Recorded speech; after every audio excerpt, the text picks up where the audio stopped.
Ang mabuting balita ng Panginoon ayon kay San Mateo.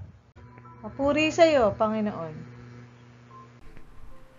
Noong panahong iyon, sinabi ni Jesus, "Sa aba ninyo, mga eskriba at mga pariseyo, mga mapagpaimbabaw, ang katulad ninyo'y mga libingang pinaputi, magaganda sa labas, ngunit sa loob ay puno ng kabulukan at buto ng mga patay.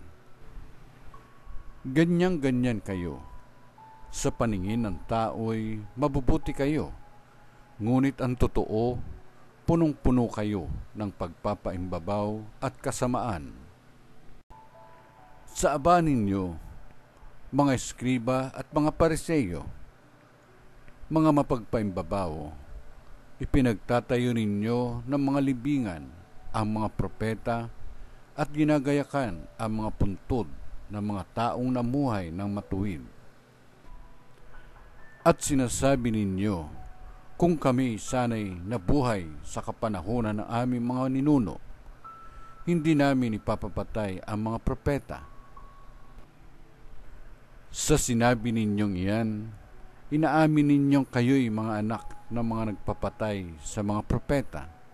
Sige, tapusin ninyo ang pinagsimulan ng inyong mga ninuno. Ang mabuting balita ng Panginoon. Pinupuri ka namin, Panginoong Jesucristo.